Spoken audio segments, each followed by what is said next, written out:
প্রিয় দর্শক, আপনারা কি জানেন কেন ট্রাক্টরের 2 চাকা বড় আর বাকি 2 চাকা ছোট হয়ে থাকে? এই মহিলা শুধুমাত্র বায়ু ত্যাগ করে প্রতি মাসে হাজার হাজার ডলার ইনকাম করে। সর্বপ্রথম সেলফি ক্যামেরা দেখতে কেমন ছিল? কেন হ্যান্ডশেক আবিষ্কার করা হয়েছিল? প্রিয় দর্শক, আপনারা কি জানেন নোকিয়া ফোনের অ্যানিমেশনে যে 2টি হাত ব্যবহার করা হয়েছিল, এই 2টি হাত কার? পৃথিবীতে এমন একটি প্রাণী আছে যার হৃৎপিণ্ড এবং মস্তিষ্ক নেই। প্রিয় দর্শক, এই সমস্ত অজানা তথ্যগুলো জানতে ভিডিওটি সম্পূর্ণ দেখুন, আর ভিডিওটি ভালো লাগলে একটি লাইক দিয়ে দিন। আমাদের চ্যানেলের নতুন দর্শক হয়ে থাকলে চ্যানেলটি সাবস্ক্রাইব করে বেল বাটনটি অন করে রাখুন। তো চলুন শুরু করা যাক। প্রিয় দর্শক, আপনারা কি জানেন পৃথিবীতে মৌমাছি না থাকলে আর কোনো উদ্ভিদের পরাগায়ন ঘটবে না, কারণ পরাগায়নের 80%-এরও বেশি ভূমিকা পালন করে মৌমাছি। বিশ্বের প্রায় 100 রকম ফল এবং 90 ভাগ ফসলের পরাগায়ন ঘটায় মৌমাছি। মৌমাছি না থাকলে কোনো ফসল উৎপাদন করা সম্ভব হবে না। মৌমাছি যেভাবে পরাগায়ন ঘটায় অন্য কোনো প্রাণী বা বাহক এমন ভাবে পরাগায়ন ঘটাতে পারবে না। তাই মৌমাছি বিলুপ্ত হলে পুরো পৃথিবীর সব প্রাণী বিলুপ্ত হওয়ার সম্ভাবনা অনেক বেশি। প্রিয় দর্শক, আপনারা কি জানেন সর্বপ্রথম সেলফি ক্যামেরা দেখতে কেমন ছিল? সর্বপ্রথম 1999 সালে জাপানে সেলফি ক্যামেরা তৈরি করা হয়েছিল। যদিও তখন সেটিকে সেলফি ক্যামেরা নয়, বরং সেটিকে ভিডিও মোবাইল ফোন বলা হতো। এই ক্যামেরার সাহায্যে খুব একটা ভালো ছবি তোলা সম্ভব না হলেও তারপরে ওই সময়ের জন্য ছিল এটি বেশ ফিউচারিস্টিক টেকনোলজি। প্রিয় দর্শক, পৃথিবীতে এমন একজন মানুষ আছেন যিনি প্রায় 1137 বার রক্তদান করেছেন। অস্ট্রেলিয়ার the man with the golden arm নামে পরিচিত 81 বছর বয়সী জেমস হ্যারিসন 1954 সাল থেকে 2018 সাল পর্যন্ত 1137 বার ব্লাড ডোনেট করেছেন, আর এর মাধ্যমে প্রায় 24 লক্ষ বাচ্চার জীবন বাঁচানো সম্ভব হয়েছে। অসাধারণ এই ব্যক্তির রক্তের মধ্যে এক ধরনের প্রাকৃতিক দুর্লভ ব্লাড প্লাজমা পাওয়া গেছে, যেটি গর্ভ অবস্থার বাচ্চাদের জন্য খুবই জরুরি। তাই সৃষ্টিকর্তার রহমতে সে একাই এতগুলো বাচ্চার জীবন বাঁচাতে অবদান রাখতে পেরেছেন।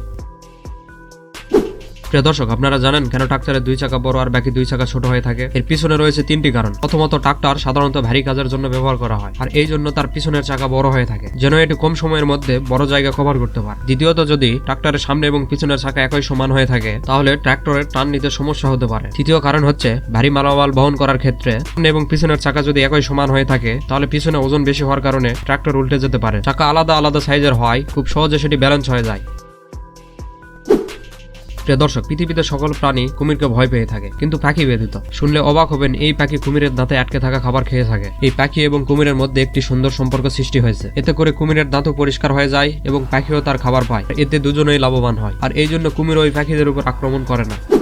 বর্তমান সময়ে আমাদের সাথে কোনো পরিচিত কারো দেখা হলে তখন আমরা হ্যান্ডশেক করে থাকি, কিন্তু আপনারা জানেন কি এই হ্যান্ডশেক আবিষ্কারের কাহিনী কি ছিল? আপনারা শুনলে অবাক হবেন, যে ব্যক্তি সর্বপ্রথম হ্যান্ডশেক আবিষ্কার করেছিল তার মতে আপনি যার সাথে সাক্ষাৎ করছেন তার হাতে কোনো ধরনের অস্ত্র আছে কিনা সেটা চেক করার জন্য হাত মিলানো অত্যন্ত প্রয়োজন। আর দেখুন, বর্তমান সময়ে পরিচিত বা বন্ধু বান্ধবের সাথে দেখা হলে হাত মিলানো বা হ্যান্ডশেক করা একটি ট্রেন্ড হয়ে গেছে।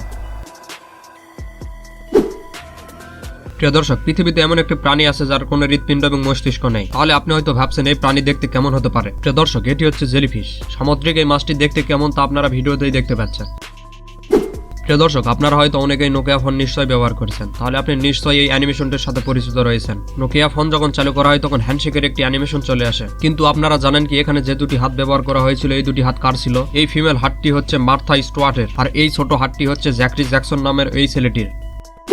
প্রিয় দর্শক, আপনারা কি জানেন একজন মহিলা বায়ু ত্যাগ করে মাসে হাজার হাজার ডলার ইনকাম করে? ভিডিওটিতে আমরা যে মহিলাকে দেখতে পাচ্ছেন এই মহিলা ক্যামেরার সামনে বায়ু ত্যাগ করে হাজার হাজার ডলার ইনকাম করে। জি, আপনি একদম ঠিক শুনেছেন। আজব এবং অদ্ভুত পৃথিবীতে এমন আজব কাজ করেও টাকা ইনকাম করা সম্ভব। বায়ু ত্যাগ করে টাকা ইনকাম করা এই মহিলাটির নাম লুস বুটারিস্ট। ক্যামেরার সামনে বায়ু ত্যাগ করে ভিডিও বানান, তারপর সেই ভিডিও ইন্টারনেটে আপলোড করে দেয়, যার মাধ্যমে তার প্রত্যেক ভিডিওতে 10 থেকে 15 হাজার টাকা ইনকাম করে। আসলে এই পৃথিবীর মানুষদেরকে এমন আজব জিনিস দেখাও বাকি ছিল। প্রিয় দর্শক, আপনারা হয়তো অনেকেই পাপার ফিশ নিশ্চয়ই দেখেছেন, কিন্তু আপনারা কি জানেন এই মাছের কঙ্কাল দেখতে কেমন? এই মাছের কঙ্কাল পৃথিবীর সকল জীব থেকে আলাদা এবং ইউনিক। দেখে মনে হয় যেন কোনো শিল্পী নিজের হাতে এটিকে বানিয়েছেন। দর্শক, এই পৃথিবীতে সৃষ্টিকর্তার চেয়ে বড় শিল্পী কে হতে পারে? প্রিয় দর্শক, আপনারা কি জানেন বিজ্ঞানীরা কেন সবসময় ইঁদুরের উপরে এক্সপেরিমেন্ট করে থাকে? সায়েন্টিফিক এক্সপেরিমেন্টের জন্য ইঁদুরের ব্যবহার প্রায় 200 বছর আগে থেকে করা হচ্ছে। এই ক্ষেত্রে ইঁদুরকে বাছাই করার কারণ হচ্ছে তারা যে কোনো জায়গায় যে কোনো অবস্থায় নিজেকে অ্যাডজাস্ট করতে পারে। তাদের মস্তিষ্কের গঠন এবং কাজের পদ্ধতি অনেকটাই মানুষের সাথে মিলে যায়। তাই কোনো ধরনের ড্রাগ এবং মেডিসিন সর্বপ্রথম ইঁদুরের উপর প্রয়োগ করে দেখা হয়। প্রিয় দর্শক, আপনারা হয়তো অনেকেই এই পার্লামেন্ট দেখে থাকবেন। এটি জার্মানির পার্লামেন্ট, যেটি সম্পূর্ণ কাঁচ দিয়ে তৈরি। এর ভিতরে কি হচ্ছে তা আপনি বাইরে দাঁড়িয়ে আরাম করে দেখতে পারবেন, এবং এর উপরে পাবলিকের চলাচলের জায়গাও রয়েছে। এর কারণ এটি সরকারকে মনে করে দেওয়া যায় সরকারকে সবসময় মানুষের সামনে ট্রান্সপারেন্ট থাকতে হবে, আর এই ব্যাপারটি একদম ভুলে গেলে চলবে না জনগণ সরকারের উপরে। সত্যি এটি অসাধারণ একটি পার্লামেন্ট। প্রিয় দর্শক, ভিডিওটি ভালো লাগলে একটি লাইক দিয়ে দিন, আর আমাদের চ্যানেলের নতুন দর্শক হয়ে থাকলে চ্যানেলটি সাবস্ক্রাইব করে বেল বাটনটি অন করে রাখুন, আর ফেসবুকে হলে পেজটি ফলো দিয়ে রাখুন। ধন্যবাদ।